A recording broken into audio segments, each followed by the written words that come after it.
và Quốc Thuận. Xin chào mừng quý vị đã đến với chương trình Vợ chồng son. Kính thưa quý vị, chương trình Vợ chồng son hân hạnh nhận được sự đồng hành cùng với nhãn hàng Sâm Nhung bổ thận Trung ương 3, trị chứng thận hư, thận yếu. Lần đầu mà hai đứa đang nhớ lắm. Chắc ổng háo hức quá, ổng vui quá rồi xong chạy đua, chạy dữ lắm, chạy hơi quá chớn, tới đích hơi sớm. Mình cũng hơi hụt hẫng. Thưa quý vị, và hôm nay không biết cặp vợ chồng nào sẽ mang đến cho chúng ta câu chuyện thú vị gì đến trong chương trình ngày hôm nay. Mời quý vị dành một tràng pháo tay chào đón cặp vợ chồng đầu tiên.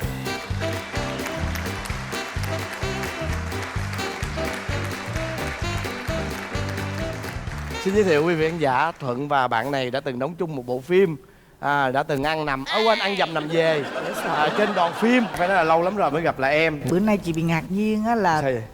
Thuận hôm nay mới bị lòi ra được một chút xíu cái giới tính thừa á. Hồi nào giờ là tưởng là yêu thầm Thúy Nga. Đừng có tiêu Phúc nha. Thì ta ai mà biết tôi ôi trời ơi, chúng tôi ăn nằm bất ngờ ăn dầm nằm về với phim trường. Thôi bây giờ mời hai em giới thiệu về mình nha. Lời đầu tiên thì cho vợ chồng Xuân Phúc và Trúc Thanh xin gửi lời chào thân ái nhất đến toàn thể quý vị khán giả đang theo dõi chương trình Vợ chồng son, và gửi lời chào đến chị Hồng Vân và anh Quốc Thuận.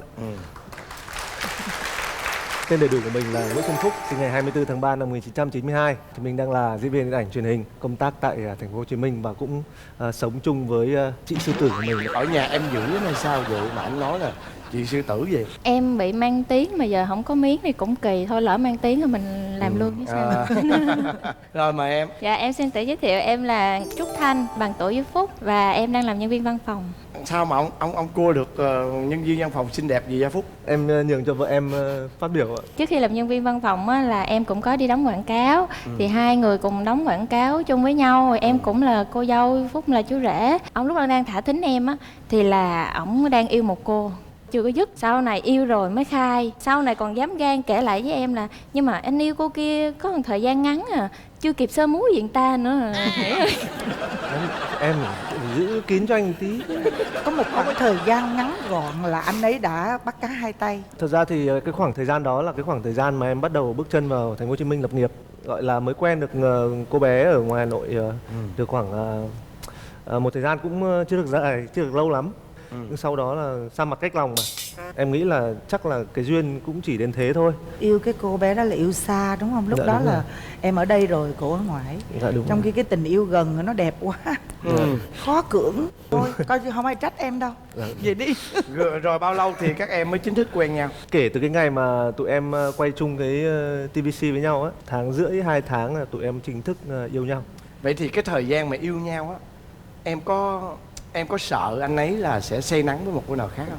Mình tới ngày nào hay ngày đó thôi chứ mình cũng đâu biết được là sau này ổng dở chứng. Bây giờ đang yêu thì mình có tận hưởng thôi. Chị nghĩ rằng á, với cái vẻ đẹp của em, với cái công việc của em á, thì vệ tinh xung quanh em cũng rất là nhiều. Chứ đâu phải là không có. Dạ. Thì cái lý do gì ở bạn này mà làm cho em phải nặng lòng? Bản thân em á, em không phải tiếp người kiểu giống như là thích xa hoa, thích tiền bạc này kia. Nhưng mà em lại thích cái gì thuộc về em thiên về tình cảm hơn á. Mình cảm giác như là người ta có đặt tình cảm vào đó thì mình thích hơn. Mặc dù mình biết là ông này không có tiền, không có địa vị, không có gì hết, nhưng mà cái tình cảm của người ta lớn hơn những cái thứ tiền bạc cái kia thì mình lại thấy cái người này đáng để mình đặt niềm tin vô. Chứ nói thật đi là em có bị chinh phục bởi cái nhan sắc của ảnh không? Em đẹp hơn mà anh. Rồi yêu bao lâu thì cưới? Dạ tụi em yêu 3 năm. 3 năm hơn một chút. Thì em thì với Thanh cũng đã là 3 năm, thì các em là những người rất là thời đại đúng không? Vậy thì có đi xa chút xíu, có đi quá chút xíu không? Em hiểu á, em hiểu không? Anh Thuận là có người anh ngộ lắm, là thích tìm hiểu những cái chuyện riêng tư của người ta. Có mần ăn hay không, hay là cái chuyện người ta có ăn cơm trước kẽn hay không. Tụi em thì cũng bình thường thôi, cũng không có gì gọi là kinh khủng đâu. Cũng sương sương. Lần đầu mà hai đứa đang nhớ lắm. Thì kiểu như chắc ổng háo hức quá, ổng vui quá rồi xong chạy đua, chạy dữ lắm, chạy hơi quá chớn, tới đích hơi sớm. Mình cũng hơi hụt hẫng, thấy cũng kinh nghiệm lắm. Mà hiệp 2 anh bù lại cho em rồi chứ. Hiệp 2 là hơi bị hoành tráng luôn đấy.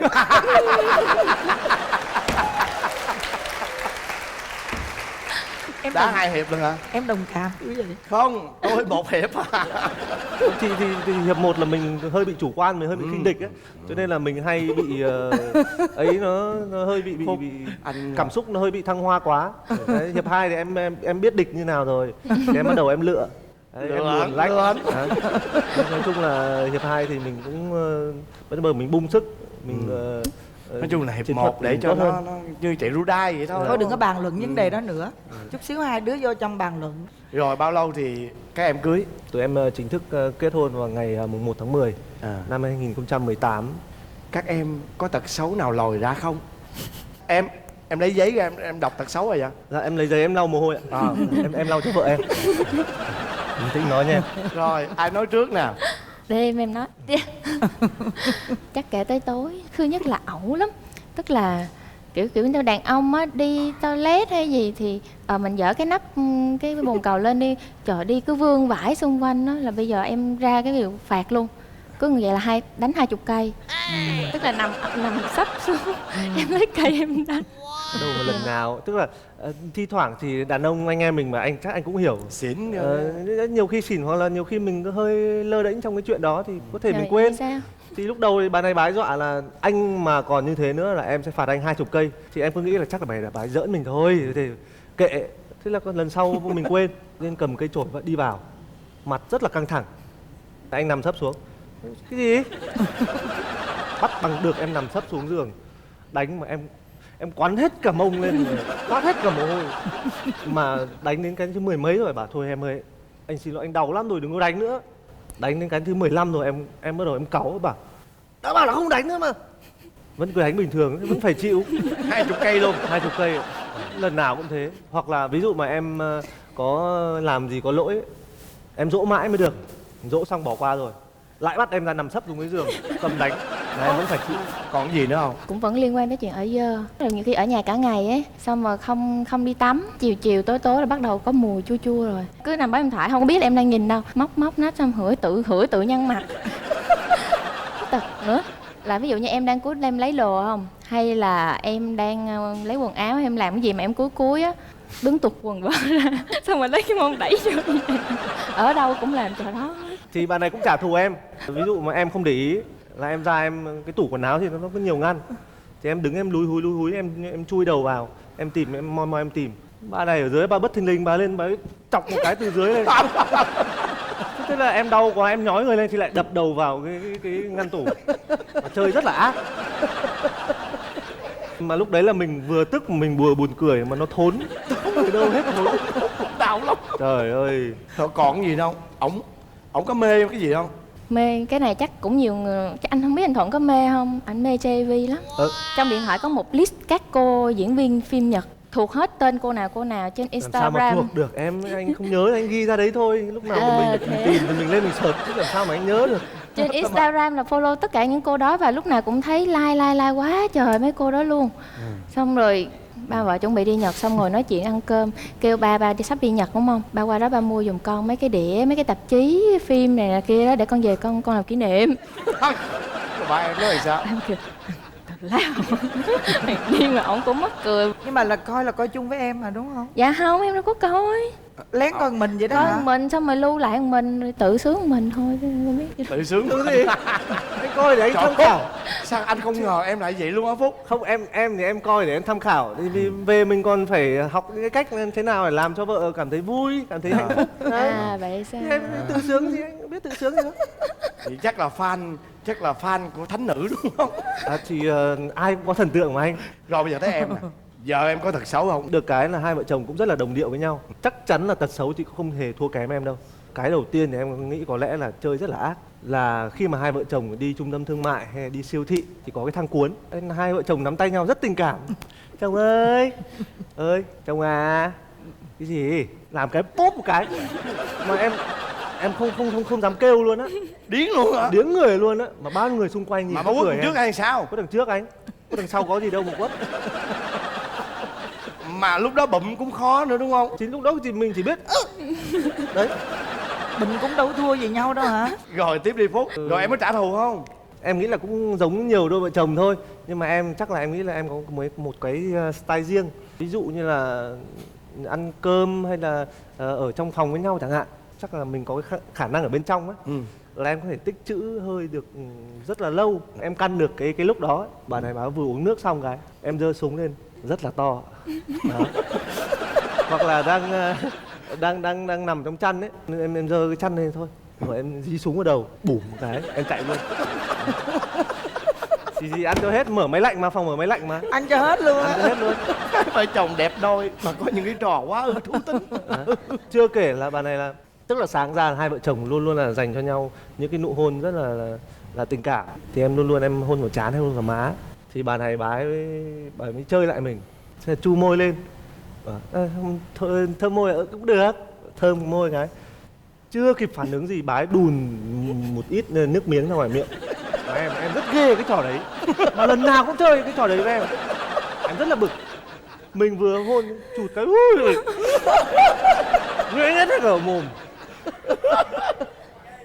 Mà em cười xong là em bôi khắp người vậy mà sao đừng có chơi cái trò đấy, mà cứ lâu lâu lại lừa em vẫn bị dính đấy. Khổ thế. Ủa hai người này thú vị quá ha. Có những cái cặp nha, họ rất là gọi là trong những cái chuyện mà yêu đương nhau á, họ có những cái câu ám hiệu á rất là dễ thương. Với tụi em có không? Chỉ có người chỉ có một cặp vợ chồng người bạn á vui lắm. Bà vợ á, bà nói với chồng là anh có nhớ không? Hôm nào mà anh đi về mà anh thấy hôm đó em đứng nấu ăn mà em mặc đầm là anh biết tối đó phải trả bài. Hồi trẻ thì không sao, lớn tuổi rồi theo với nhau suốt cuộc đời mà. Ông cứ đi về mà ông thấy bà mặc đầm một cái. Bữa đó ông kiếm cớ, ông tới nhà chị, ông nói chuyện với ông Tuấn tới 1 giờ sáng. Hai chồng em có ám hiệu gì không? Hai vợ chồng em thì cũng có một vài ám hiệu với nhau. Bà này thì rất là hay dỗi vặt mà làm mặt căng lắm, hỏi không thèm trả lời. Lên trên giường nằm cái là quay mặt vào trong tường, em ôm không cho ôm, mà mình cứ sán vào là bắt đầu là đấm đá tát. Thế là em mới dở cái trò gọi là nam nhân kế của em, thì thầm trong tai vợ em là vợ ơi. Thế là em mới giao hàng, bán hàng. Ai mua chuối ai ăn chuối đấy, bắt đầu là hơi rung rồi em biết là đang cười rồi. Anh bóc chuối cho vợ ăn nhé. Thế là em mới lật người lại em nói tiếp, rồi bắt đầu là phì cười rồi. Đấy, thế là tối đấy trả bài, thế là cũng bớt giận, Vui vẻ lại.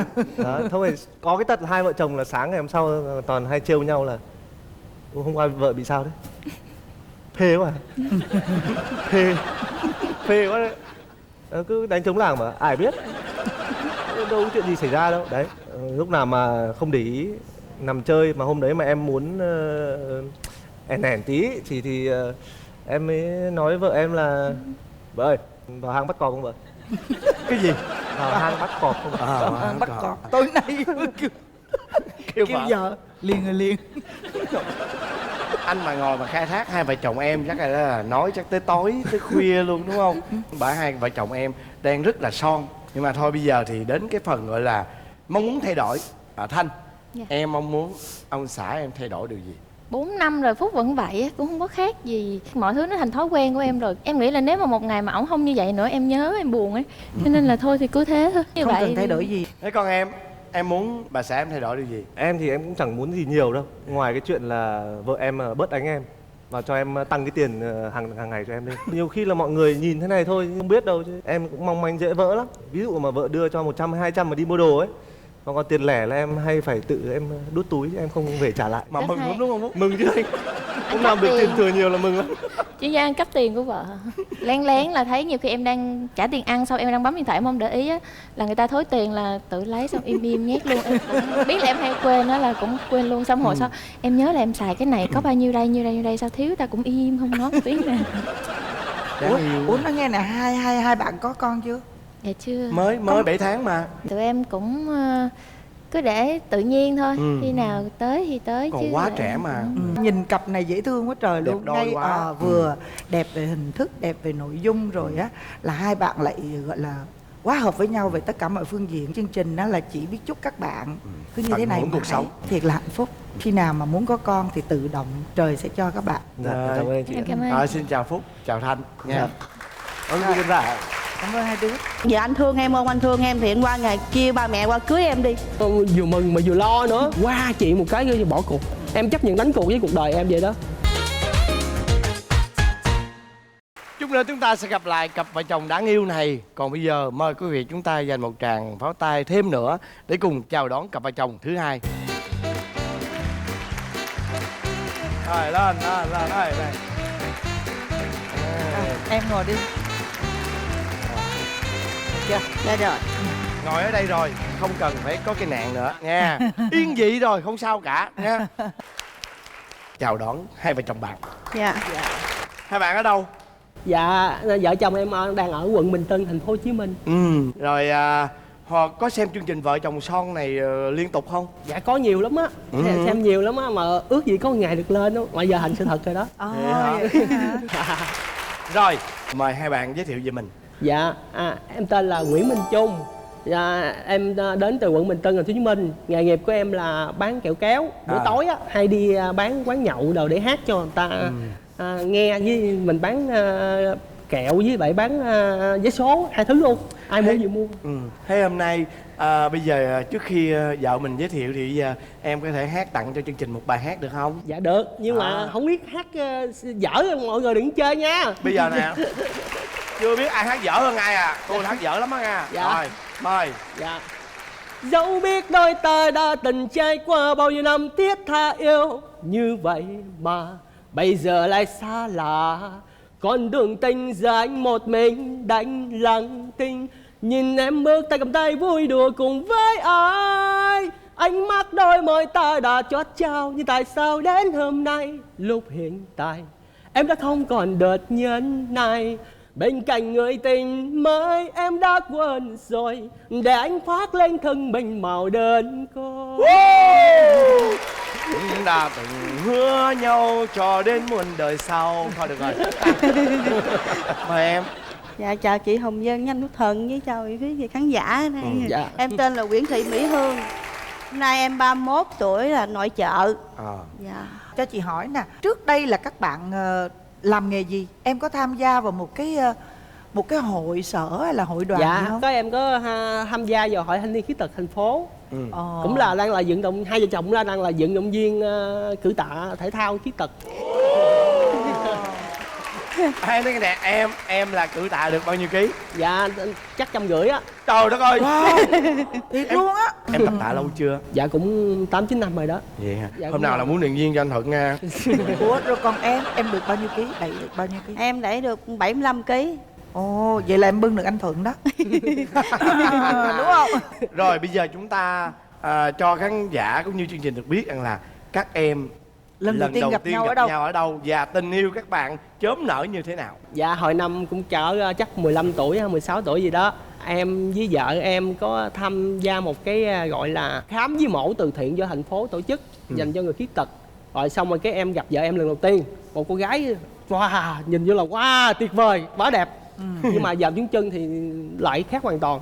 Cái chân nó cũng giống như là bị cái lò xo mà bị sắn lại, nó nói chung là bị nhiễm trùng hay sao đó. Mà lúc đó cũng không có làm quen gì á, tự nhiên cái xếp mổ, cái hai đứa mổ chung phòng luôn. Đó là phải cơ hội mới vào Trời mới hỏi ơi. chuyện.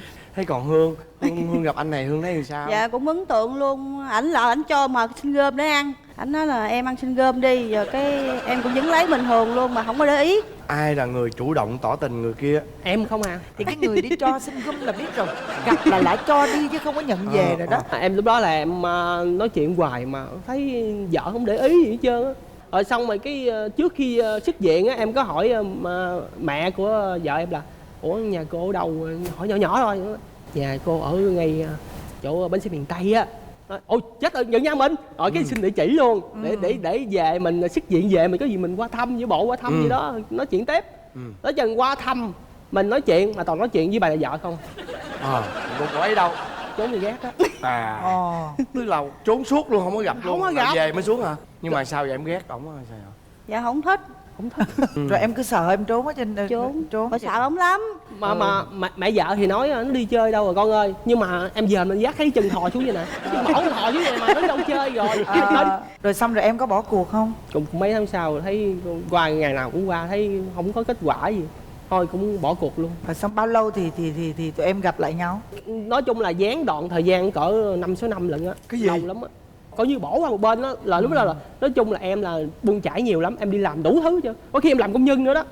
Mà bữa đó đang ngồi buồn tự nhiên ở đâu có một cuộc điện thoại, cái em nghe nói alo, phải anh Trung không? Nói phải. Cái anh còn nhớ ai không? Cái em nói em là Hương với ai sao anh không nhớ được. Hay thiệt chứ, em còn hết hồn nữa đó. Em không biết em nhận đến vợ em luôn. Trời khiến đó em ơi. Tự bởi vậy. Vì sao mà em lại gọi cho ảnh? Bữa đó đi làm về cái em làm buồn quá. Em làm gì Hương? Dạ em làm công ty. Cái em làm buồn quá, có mẹ nằm kế bên nữa. Nó hỏi mẹ cái mẹ còn số điện thoại của anh Trung gì không? Mẹ nói mẹ còn, tại vì mẹ thương anh Trung lắm. Nói để cho con mượn đi, con điện thoại cho ảnh nói chuyện chơi.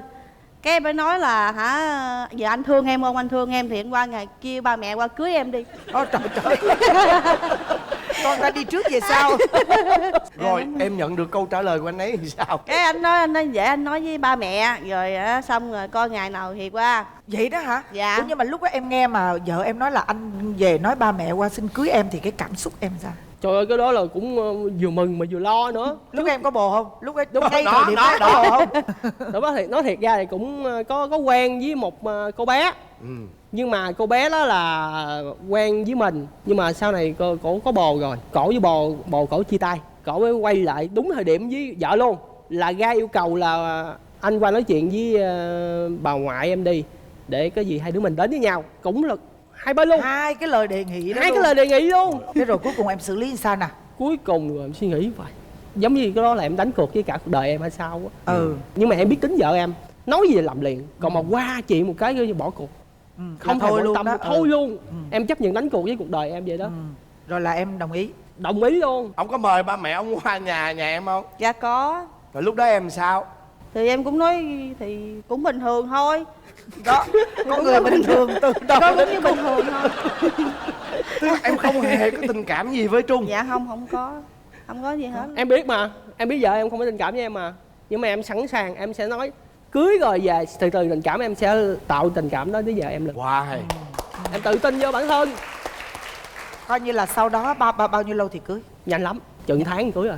Tháng là cưới. Trước khi cưới thì hai đứa có thường xuyên gặp nhau, có đi chơi với nhau? Dạ không. Dạ không. Nắm tay còn không có nữa. Nắm tay cũng vô nắm rồi. Nó chưa yêu luôn mà. Rồi cái gì tới nó cũng tới. Dạ. Đến ngày cưới đúng không? Dạ. Em hỏi đi, chị không có dành. Cái đêm tân hôn vui không? Em thấy có gì đâu vui. Trời ơi, sao vậy? Có làm được gì đâu vui. Vợ em có cho đụng đâu vui. Tại đêm tân hôn á thì ổng lại gần á là anh mở đồ cho em này kia nằm ra cho thoải mái. Mà em không cho đụng vô bất cứ gì hết á, tự em làm hết này kia à. Cậu hận đúng không? Một phần. Đúng Rõ một ràng phần là lễ luôn á. Một tuần lễ không cho đụng luôn. Dạ, đúng. Em chị hỏi thiệt em lúc em có khóc không? Trong một tuần lễ đó có lúc nào em rơi lệ không? Không, em đâu bình thường, có gì đâu mà gây lệ. Tại vì vợ của em rồi chứ sao cũng được thôi hả. Có gì. Đấy là thời gian đó. Thời gian thôi, từ từ mình sẽ có thời điểm đúng thích hợp là mình bụp thôi. Rồi bao lâu em bụp? Bao lâu em bụp? Sau đêm tân hôn đó bao lâu thì bụp? Chắc 10 ngày quá. 10 ngày. Vậy là cũng 10 nhanh chứ ngày ha, là ha một em số nhanh. khủng khiếp đó thưa quý vị ạ. Em có thể chia sẻ cho chút xíu cái cảm giác của em như thế nào Trung? Thì cũng bỡ ngỡ, nói chung là cũng không có gành gì mấy, phải lên Google để tìm hiểu thêm. Có vất vả lắm không em? Cũng vất vả lắm. Nhưng mà nhờ trời thương nó cũng cuối cùng nó Trời đất ơi. Còn em sao Hương? Mà em sợ cái gì mà của ổng mà cái gì có lông lông này kia em sợ lắm. Giống như con gì mà có lông cũng vậy em cũng sợ lắm, bất cứ gì cũng vậy á. Như vậy là các bạn kết hôn bao lâu rồi? 8-9 năm rồi đó. Đến bao lâu hai em mới thật sự rằng là thấy rằng là yêu nhau và cần có nhau? Cũng cỡ 3 năm sau đám cưới. Bây giờ là em cảm thấy em yêu chồng em nhiều không? Dạ nhiều. Lý do tại sao? Tại vì ở chung á mình thấy ảnh lúc nào cũng quan tâm mình, cũng thương mình, bỏ cả bản thân của mình luôn á mà lo cho em luôn á. Bởi vì thấy tình cảm đó mình phải đáp lại, thương ảnh nhiều hơn. Ngoài cái khó khăn cái chuyện kinh tế thì vợ chồng em còn gặp những khó khăn gì nữa? Dạ khó khăn về chuyện kiếm một đứa con. Ủa hai bạn chưa có con hả? Dạ chưa. Ồ vậy là hai bạn đến đúng chỗ luôn rồi đó. Dạ. Nói để cho hai bạn cảm thấy là Có một cái hy vọng một cái hy vọng, là bởi vì á hầu như những cặp vợ chồng mà khó khăn hiếm muộn mà các bạn đến đây xong rồi á, thì sau khi mà tham gia chương trình nói ra hết được những cái khúc mắc trong lòng mình đối với người bạn đời của mình, hai người tự dưng cảm thấy rất là hiểu nhau. Rồi sau đó thì chương trình chúc rồi anh Thuận, nhất là anh Thuận này, khi mà Dạ. anh chúc xong rồi hầu như là có bầu hết. Dạ. Nhưng mà là các em có đi khám thì bác sĩ nói như thế nào? Dạ có đi khám bệnh viện Hùng Dương, bác sĩ nói bị tắc vòi trứng. Rồi em có tham gia một chương trình, em cũng kiếm được số tiền cũng khá khá, cũng dắt vợ em vô bệnh viện Hùng Dương để mổ, để cho thông vòi trứng ra.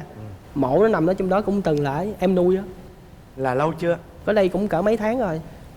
Không sao đâu em, nếu mà tìm ra được một cái nguyên nhân rồi đó và đã giải quyết rồi thì anh hy vọng sẽ có Chắc những chắn. cái dấu hiệu tích Chắc cực chắn. đến với hai vợ chồng em. Anh chúc cho hai vợ chồng em Dạ. lúc nào cũng yêu thương nhau, Dạ. tất cả những khó khăn đều nắm tay nhau vượt qua hết. Và đặc biệt sẽ có một phép nhiệm màu, Dạ. sẽ có một em bé kháu khỉnh, đủ đầy, Dạ. mạnh khỏe sẽ xuất hiện trong năm sau. Dạ, giống như anh Quốc Thuận vậy hả? Biết sao không, có tại vì nè có cái trường hợp của tụi em á, chị nghĩ là ngoài cái việc mà những cái lời chúc phúc của chương trình cũng như là của anh Thuận ha, thì em nên tham khảo một chút là bởi vì cái vòi trứng nó còn bị tắc, nó chưa có thành công á, thì mình còn rất nhiều những cái phương pháp, thì mình sẽ tham khảo bác sĩ và bác sĩ sẽ giúp cho tụi em cái chuyện đó. Dạ. Và với cái lời chúc rất là chân thành này của chương trình như của anh Quốc Thuận thì chắc chắn là em sẽ có em bé. Dạ, cảm ơn. Và Cảm ơn điều chị. đầu tiên anh khuyên em rằng là hãy đừng bao giờ bi quan và hãy lạc quan, và thậm chí luôn luôn nghĩ trong đầu con cái là trời cho. Dạ. Có thì đón nhận, không có thì hai vợ chồng cứ nắm tay nhau đi hết cuộc đời này. Dạ. Cứ gì thì cứ thoải mái, cứ lạc quan, biết được chừng toán là có sao. Đúng không nào? Áp lực Dạ. gì Dạ, cảm ơn.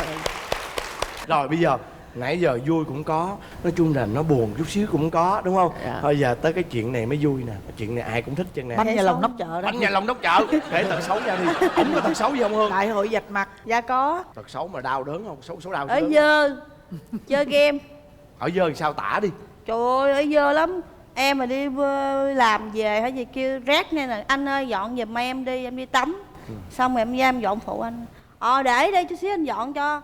Xong đi ra cái cũng nằm y nguyên đó. Rồi còn gì nữa Hương? Còn mà cái chơi game là em phản đối á. Sao vậy? Tại vì chơi game là em chơi game đá banh. Giờ hỏi anh cái chân em vậy em đâu có đá được đâu.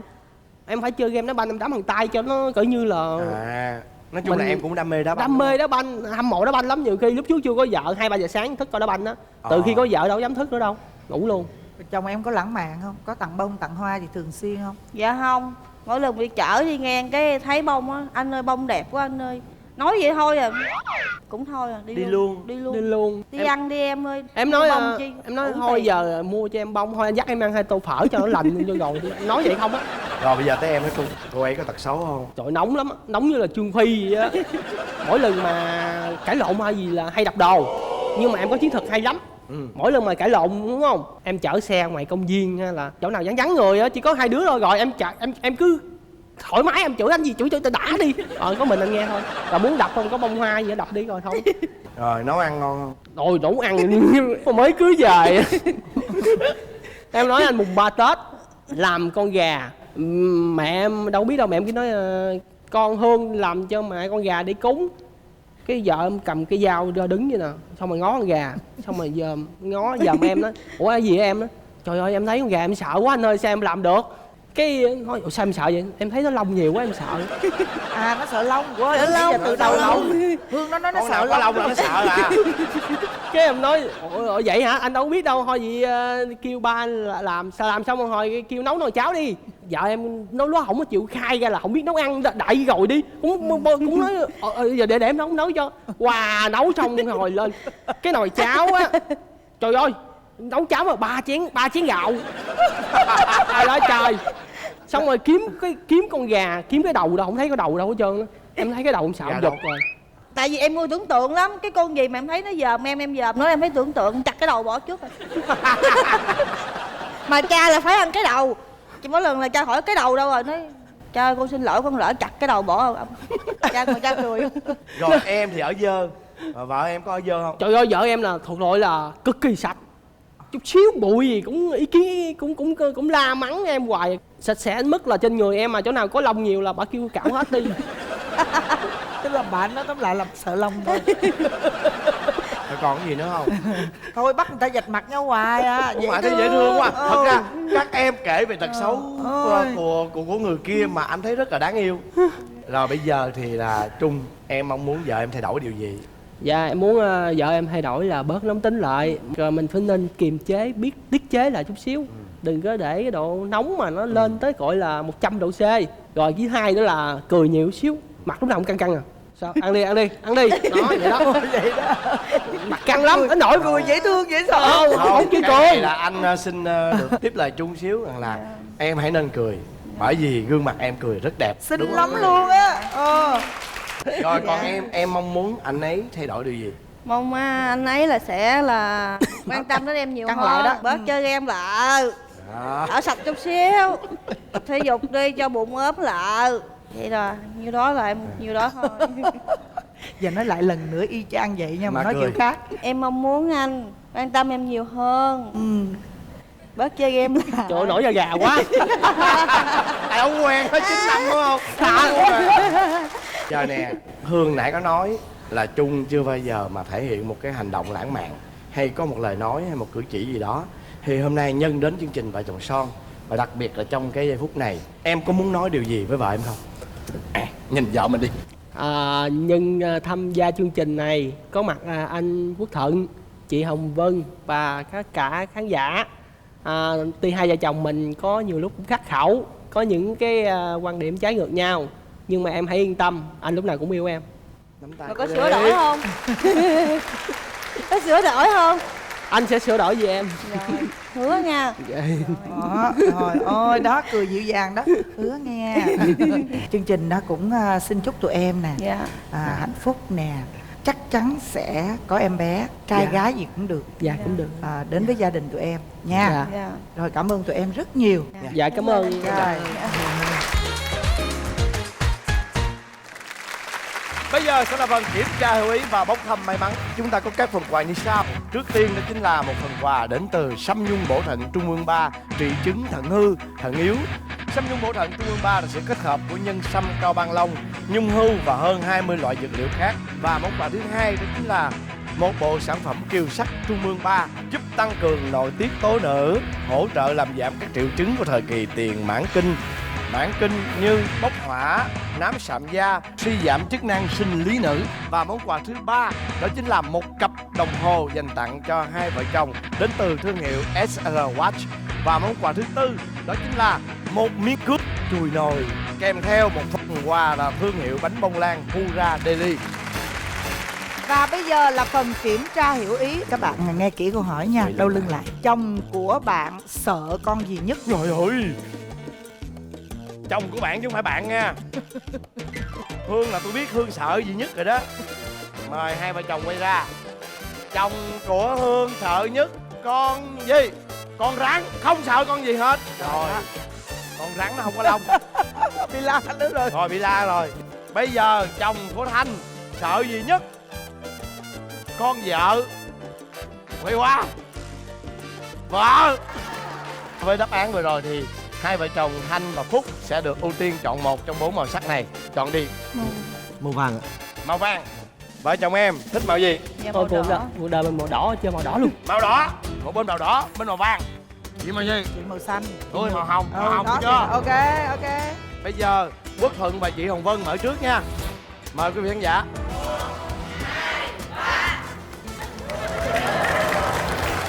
Như vậy mời hai cặp vợ chồng chúng ta chuẩn bị. Đếm nào. 1, 2, 3, mở. Woo! Chúc mừng em nhận được phần quà Sâm Nhung Bổ Thận Trung ương 3. Và chúc mừng cặp vợ chồng của Trung và Hương đã nhận được phần quà, đó chính là một cặp đồng hồ đến từ thương hiệu SR Watch. Thưa quý vị, thời lượng dành cho chương trình Vợ chồng son của tuần này đã hết. Thay mặt chương trình, chúng tôi cảm ơn nhãn hàng Sâm Nhung Bổ Thận Trung ương 3 trị chứng thận hư, thận yếu đã đồng hành cùng với các cặp vợ chồng son.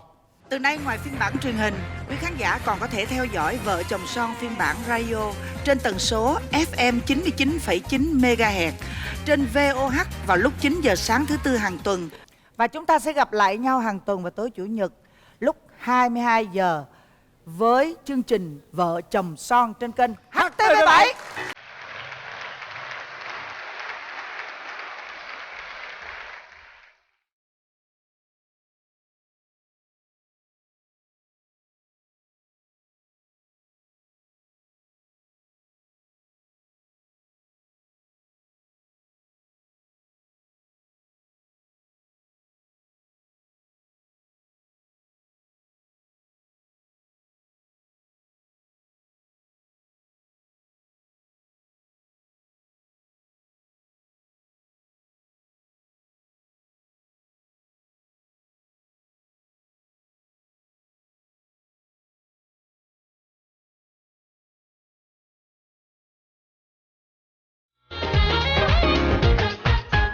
Thì anh này nửa đêm ngồi dậy mò mẫm xong rồi xin xỏ, em là không cho. Mới quen mà đi chơi với nhau mà đòi muốn cái gì, tối hôm thứ hai cũng là đòi tiếp. Mắt thì nhìn vào phim mà đầu nghĩ chỗ khác. Nhớ nhau không chịu được, vừa vào phóc vào là nhìn là em muốn Nhảy vào chén luôn này. nhìn muốn chén luôn rồi. Và chúng ta sẽ gặp lại nhau vào lúc 22 giờ tối Chủ nhật hàng tuần trên kênh HTV7 với chương trình Vợ chồng son.